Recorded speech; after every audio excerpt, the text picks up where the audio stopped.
Olhe agora para sua mão. Sinta a pele, a textura, a pequena curva do dedo que você pode ver mesmo com a luz fraca do quarto. A cor que você observa é um mapa. Linhas e manchas, sim, mas também trilhas antigas que falam de sol, vento e muito tempo. Como os humanos se tornaram brancos? É uma pergunta que parece pedir uma única resposta, mas a resposta é, na verdade, uma história longa, feita de migrações, de escolhas da natureza, de dietas e de acaso. Respire com a narrativa como se fosse uma brisa suave. Cada palavra é um passo lento numa trilha que começa há muitos milhares de anos. Há muito tempo, quando nossos ancestrais modernos ainda caminhavam quase exclusivamente na África, a pele que predominava era escura. Não escura como um rótulo definitivo de valor, mas escura porque aquele tom funcionava, era proteção. Melanina, o pigmento que colore a pele, atuava como um guarda-sol natural. Ela diminuía o dano que os raios UV podiam causar ao nosso código genético e, talvez igualmente importante, ajudava a preservar moléculas sensíveis que as células precisavam, entre elas o folato, essencial para a divisão celular correta e para que bebês se formassem adequadamente no ventre materno. Em uma terra onde o sol é forte e constante, ter melanina em abundância era, em muitos sentidos, uma vantagem de sobrevivência.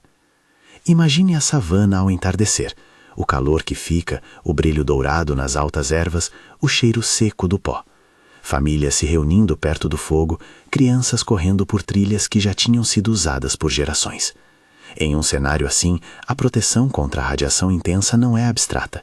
Ela influencia quantas crianças nascem saudáveis, quanto prospera uma comunidade. A natureza não quer algo no sentido humano. Ela apenas tende a favorecer características que ajudam mais indivíduos a deixar descendentes. Assim, em ambientes com sol intenso, uma pele com mais melanina tende a proteger e transmitir essa vantagem adiante. Mas a história humana é inquieta. Depois de centenas de milhares de anos, pequenos grupos começaram a se mover para além da África. Alguns seguiram o litoral abaixo de promontórios e estuários, outros se aventuraram por planícies abertas, outros escalaram penínsulas e atravessaram estreitos. Essas saídas não foram uma única grande marcha, mas muitas viagens menores, decisões de família por família, de tribo por tribo. E ao perderem os conhecidos da terra natal, esses grupos passaram a viver em lugares onde o sol batia de maneira diferente. Menos constante, menos direto, com estações definidas e, em algumas latitudes, invernos longos e sombrios. E então algo que parecia insignificante começou a pesar. A luz ultravioleta, que ali na África era abundante e que tanto podia queimar quanto nutrir, passou a ser menos frequente. Em latitudes mais ao norte, o corpo que ainda carregava uma pele adaptada ao Equador recebeu menos UV. A melanina, que antes fora um escudo valioso, tornou-se um filtro que dificultava também um benefício crucial, a produção de vitamina D. O sol é, entre outras coisas, uma usina para sintetizar vitamina D na pele, uma vitamina que ajuda o corpo a regular cálcio e a construir ossos fortes, e que tem implicações para o sistema imunológico e para a saúde das grávidas e de seus bebês. Em lugares frios e de pouca luz, muita melanina significava menos vitamina D sendo produzida, e isso podia afetar a saúde de toda uma comunidade.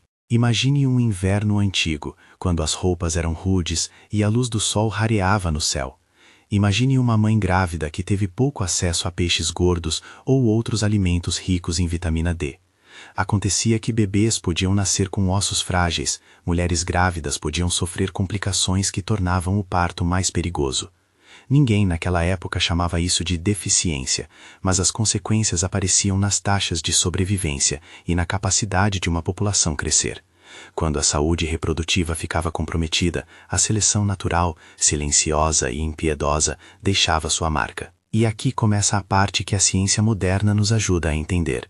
Em ambientes com pouco UV, pequenas mudanças que permitiam mais penetração de luz pela pele podiam ser vantajosas. Não era algo que alguém escolhia, eram variações, pequenas diferenças herdadas, que, quando favorecidas pelas condições locais, tornavam-se mais comuns geração após geração. Imagine que o manual genético de cada pessoa é um livro antigo com milhões de letras. Às vezes, uma única letra muda. Em alguns casos, essa mudança altera quanta melanina a pele produz ou como essa produção é regulada. Se numa determinada paisagem, essa alteração ajuda uma mãe a ter um bebê saudável com mais frequência, a letra começa a aparecer mais vezes nas páginas dos descendentes. Se quiser continuar viajando por essas trilhas da história com uma voz calma e compassiva como essa, inscreva-se, isso ajuda o canal a trazer mais histórias assim. E agora, enquanto você continua a ouvir, pense nos caminhos que cruzaram montanhas e mares.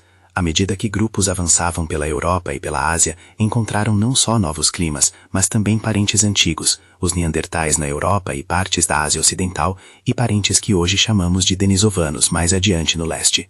Houve encontros, por vezes silenciosos, por vezes com descendência. Pequenos fragmentos do genoma desses parentes fossilizados ainda estão conosco. Esses encontros não explicam tudo, mas adicionam notas à melodia. Alguns traços presentes em populações modernas vieram em parte desses encontros antigos. O mundo humano, mesmo lá atrás, não era um conjunto de ilhas isoladas, era um emaranhado de caminhos que se tocaram. Cheddar Man é um exemplo concreto que ajuda a desafiar suposições simples. Encontrado em uma caverna na Inglaterra, com restos de cerca de 10.000 anos de idade, seu genoma surpreendeu muitos ao indicar uma pele relativamente escura, apesar da localização geográfica que hoje associamos a peles mais claras. Isso nos lembra duas coisas. Primeiro, que a pele clara não era automaticamente o estado em toda a Europa antiga. Segundo, que as mudanças na pigmentação ocorreram em momentos diferentes e em padrões variados.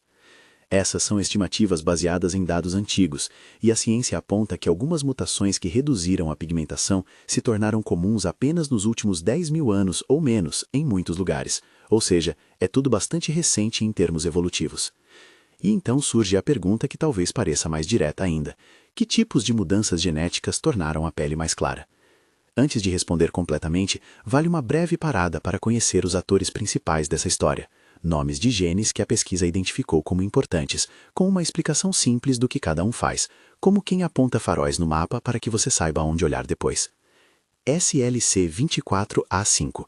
Pense nele como um dial que regula quanta pigmentação a pele tende a produzir. Uma mudança aqui reduz o tom que a pele herda de seus pais em certas populações. SLC45A2. Outro ajuste no mesmo painel, influenciando o transporte de componentes necessários para a melanina. Alterações aqui também estão associadas à pele mais clara. OCA2, parcialmente mais conhecido por sua associação com olhos e cabelo, este gene tem papel em como as células pigmentares fabricam cor, e mudanças nele podem alterar a tonalidade geral. MC1R envolve o tipo de melanina produzida. Se uma pele tende mais para a melanina que é avermelhada ou escurecida, e sua variação explicaria diferenças finas na cor. TRP1, uma peça na maquinaria que sintetiza pigmentos, pequenas mudanças que podem mudar o resultado final da cor. EDAR. Este é um caso um pouco diferente. Suas versões influenciam não só a pele, mas também características de cabelo, dentes e glândulas. Evidências indicam que certas variantes foram favorecidas no leste asiático, trazendo um conjunto de mudanças físicas interligadas. Cada um desses nomes é apenas uma etiqueta sobre um processo químico complexo, e falar deles não transforma a cor em destino. São apenas formas de entender onde, no livro imenso do genoma, algumas letras mudaram. O que é fascinante e também reconfortante para quem observa a diversidade humana com olhos curiosos é descobrir que a pele clara, em muitos lugares, não nasceu de uma única mudança. Em vez disso, o que vemos é um padrão de convergência evolutiva. Diferentes caminhos, em distintos pontos do planeta, levaram a resultados parecidos. Na Europa, determinadas alterações tornaram a pele mais translúcida à luz. Na Ásia, outros conjuntos de alterações fizeram algo semelhante por rotas diferentes. A natureza encontrou várias maneiras de ajustar esse filtro entre o Sol e o corpo humano. Voltar às imagens ajuda a fixar essa ideia sem pressa.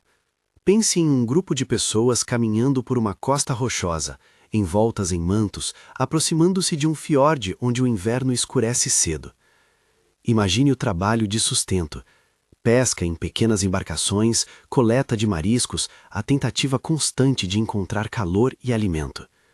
Em alguns lugares, dietas ricas em peixes gordos e óleo marinho ajudaram a compensar a falta de sol. Comunidades no Ártico, como os ancestrais dos Inuit, mantiveram uma pigmentação relativamente mais escura, porque sua alimentação fornecia a vitamina D suficiente. Esse exemplo é crucial, porque mostra que a adaptação biológica não é a única resposta possível. Cultura, dieta e tecnologia também contam. E quando a agricultura surgiu, em algumas regiões, a história mudou de novo. Plantios de cereais substituíram em larga escala dietas que antes incluíam muitos alimentos ricos em vitamina D. Onde antes havia peixes e carne selvagem, passaram a predominar pães e grãos. Isso não foi imediato nem igual em todos os lugares, mas em muitas populações o novo padrão alimentar reduziu as fontes dietéticas de vitamina D. Com menos vitamina D disponível tanto pela luz quanto pela comida, a pressão para que a pele se tornasse mais penetrável à luz aumentou. O detalhe importa. A agricultura não criou a pele clara, mas pode ter acelerado a frequência de mudanças já em curso em certas populações. Mini-ganchos aparecem aqui como pequenas lanternas no caminho, e então, como uma única letra do DNA se espalhou e se tornou comum em todo um continente. Como saber onde e quando essas mudanças aconteceram? As respostas vêm de muitos campos: arqueologia, genética antiga, antropologia e sempre com ressalvas. As estimativas são isso mesmo. Estimativas. Às vezes o ambiente preserva ossos, às vezes preserva pouco. Às vezes o DNA antigo está degradado e precisa de interpretação cuidadosa. Voltemos por um instante ao quadro humano. A cor da pele, seja ela escura, média ou clara, é uma característica visível e por isso serviu frequentemente para criar categorias sociais modernas. Mas cientificamente, tratamos aqui de uma variação superficial, controlada por um número relativamente pequeno de regiões do genoma. A maior parte do nosso DNA não é sobre cor. Fala de funcionamento celular, do cérebro, do metabolismo e de histórias que nos unem de maneiras mais profundas. A pele é um mapa, mas não o mapa inteiro de quem somos. Quando pensamos em brancos como categoria social, precisamos lembrar que, biologicamente, o que chamamos de branco na época recente é o resultado de adaptações relativamente novas, rearranjos de letras no livro genético que se tornaram comuns em lugares específicos. E a outra camada, à medida que as populações humanas se moveram novamente, em eras mais recentes, com embarcações, com comércio, com invasões e com migrações de massa, os genes se misturaram. Hoje, a cor da pele de alguém pode refletir um mosaico de histórias. Um ancestral que veio de uma costa marítima, outro que migrou através de planícies geladas, uma linhagem que entrou em contato com povos de outras regiões. A tecnologia moderna, roupas melhores, construção, suplementos alimentares, até protetores solares, altera as pressões que historicamente favoreceram certos tons. O que era uma escolha do ambiente na maioria das regiões já não age com a mesma força. Por enquanto, deixe essa imagem entrar. A sua pele como um pequeno painel que guardou por milênios sinais de caminhos, estações e escolhas. A pergunta do título, como os humanos se tornaram brancos, tem uma resposta que começa com a migração e a necessidade de equilibrar proteção e obtenção de vitamina D. Mas a história que estamos contando tem capítulos ainda a explorar. Os detalhes de quando letras específicas do DNA mudaram, como a agricultura virou um acelerador em certas regiões, como exceções culturais como a dos povos do Ártico alteram a narrativa e como nosso mundo moderno transforma essas pressões. Esses capítulos dependem de fios científicos que ainda estão sendo puxados, de estimativas que mudam com cada nova descoberta. E é justamente nessa interseção entre o visível e o microscópico que quero pausar por um momento e convidar você a manter essa curiosidade suave. Pense nos nomes dos genes como pequenas lâmpadas no mapa, SLC24A5 e SLC45A2 a brilhar em direção à Europa. OCA2 e MC1R marcando nuances, TRP1 mexendo nas entranhas da pigmentação e EDAR lembrando que algumas mudanças vêm acompanhadas de outras transformações físicas. Entender como esses fios se entrelaçam é como seguir rastros de pegadas na lama, às vezes claras, às vezes apagadas, sempre sujeitas à interpretação com cautela. A lâmpada mais brilhante por hora é a ideia de convergência, que populações distintas, expostas a pressões semelhantes, encontraram soluções semelhantes por caminhos genéticos diferentes. Isso faz com que virar branco não seja um evento único, mas um mosaico de pequenas vitórias biológicas em lugares específicos. A história, ainda por ser contada na íntegra, leva-nos agora à parte mais técnica e delicada. Como exatamente cada mutação se espalhou, em que ordem, em que ritmo e quais fatores culturais como a agricultura intensificaram o processo. Ali, nas interações entre genes e modo de vida, moram as respostas mais intrigantes e, por isso, mais merecedoras de cuidado ao serem narradas. Então, antes de mergulharmos nos detalhes genéticos e nos ritmos do Neolítico, deixe-se levar por mais uma imagem. Imagine um traquete de barcos em um porto antigo, vozes distantes, peles molhadas pelo sal, mantos sendo apertados contra o vento. Cada rosto ao redor do cais traz um pedaço de história que pode ser lida na pele, mas que é muito mais rica quando combinada com a comida que comeram, com os lugares que cruzaram e com as pessoas com quem se misturaram. A pergunta sobre como nos tornamos brancos não tem uma única resposta, porque a humanidade nunca foi um único bloco imóvel. Foi e é uma tapeçaria em movimento. Agora, com essa tapeçaria à vista, seguimos adiante, para traçar onde as letras no manual genético mudaram, quais mutações aparecem primeiro nas amostras antigas e como a chegada da agricultura mudou o jogo em muitas regiões. Seguiremos com calma, explicando cada peça como quem abre um livro de mapas em uma noite tranquila, sem pressa. Seguiremos com calma, abrindo agora cada mapa que prometemos explorar. As letras mudando no manual genético, onde elas aparecem nas folhas envelhecidas do passado e como a vida cotidiana, caçar, cozinhar, semear, empurrou algumas dessas letras para frente. Imagine que você segura um mapa antigo sobre o colo. Ao longo dele, há manchas de tinta que marcam portos, trilhas e assentamentos. Essas manchas são as mutações que, com o tempo, se tornaram visíveis na pele das pessoas. Vamos olhar para as mais importantes, para o modo como elas se espalharam e para os contextos humanos que lhes deram força. Quando falamos de genes como SLC24A5 ou SLC45A2, pense neles como pequenos botões de ajuste em uma máquina. Cada botão não muda tudo, ele regula, às vezes só um pouco, a intensidade daquela proteção pigmentar. Em algumas populações, uma mudança simples fez o botão girar na direção de menos pigmento, e se essa mudança trouxe vantagem naquele ambiente, ela se tornou mais comum. Mas como essas mudanças se espalham tão rapidamente por uma região inteira?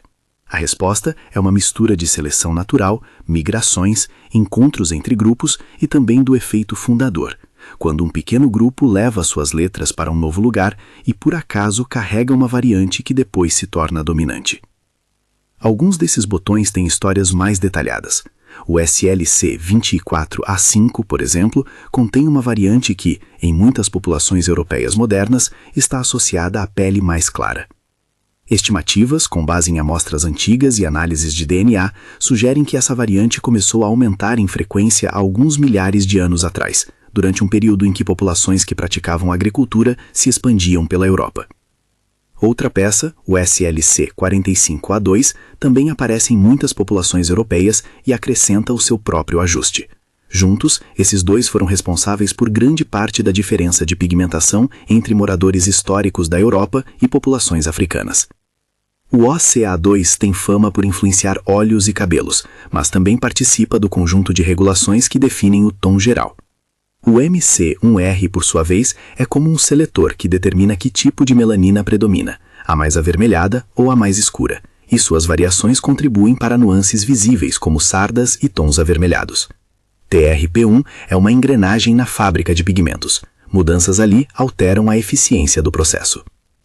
Já o EDAR é um caso curioso.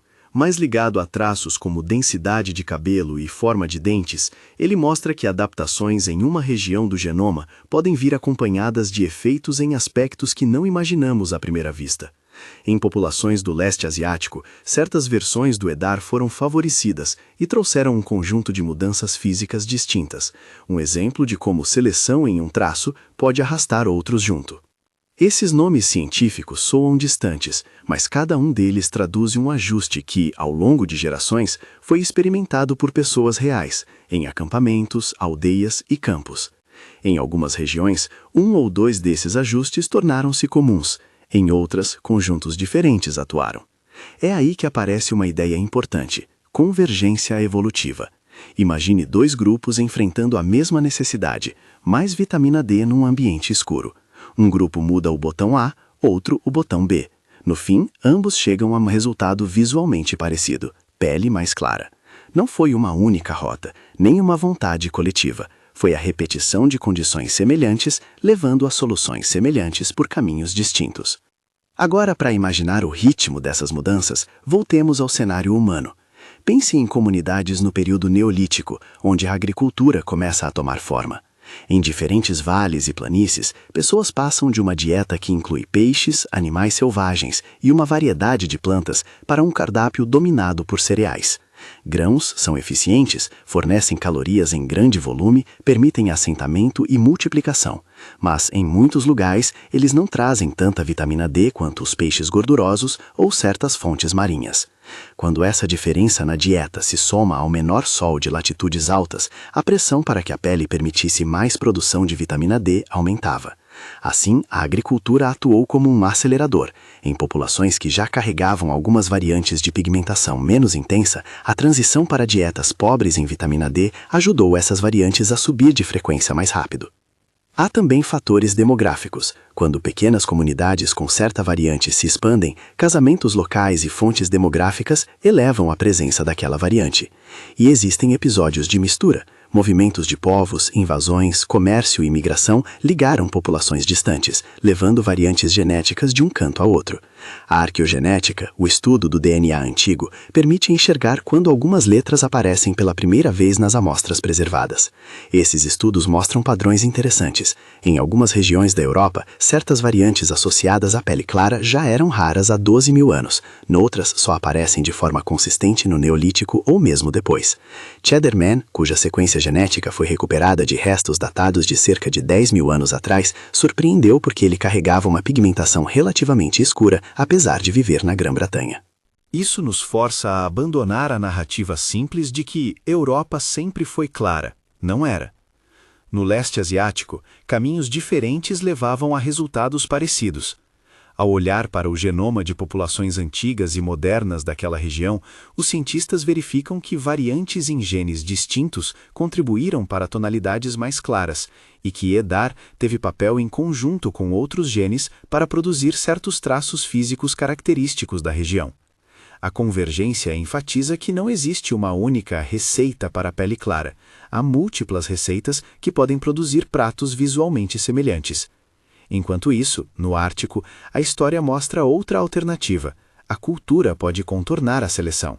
Os ancestrais dos atuais povos Inuit e de outros grupos do norte têm em grande parte pigmentação mais escura do que se esperaria pela latitude. Isso não é uma contradição biológica, é uma evidência de que a alimentação rica em peixes gordurosos e focas lhes deu vitamina D suficiente, reduzindo a pressão seletiva para a pele mais translúcida. É um lembrete poderoso de que biologia e cultura andam juntas. Tecnologia, dieta e modo de vida podem mudar o jogo tanto quanto mutações no DNA. À medida que caminhamos por essas linhas do tempo, é importante lembrar das incertezas. Datas são estimativas. Quando dizemos que mudanças ocorreram há alguns milhares de anos, estamos baseando isso em evidências que podem ser reinterpretadas com novas descobertas.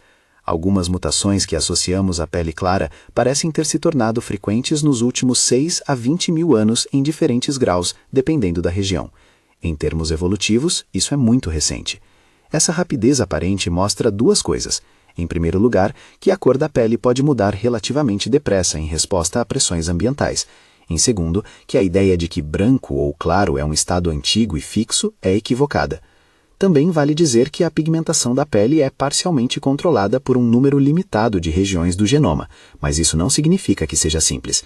A interação entre genes, ambiente e cultura cria uma paleta de possibilidades. Pequenas mudanças em vários genes somadas podem produzir uma grande mudança visual. Imagine uma mistura de tintas. Adicionar um pouco de cada cor altera radicalmente o tom final. E, como em qualquer mistura, a origem dos ingredientes importa. Mistura de populações, história familiar, dieta e exposição solar. A história desses genes também nos lembra de como a informação viajou com as pessoas. Em alguns casos, variantes associadas à pele mais clara parecem ter sido trazidas por populações que se expandiram a partir do Oriente Médio ou da Anatólia para a Europa durante a difusão da agricultura.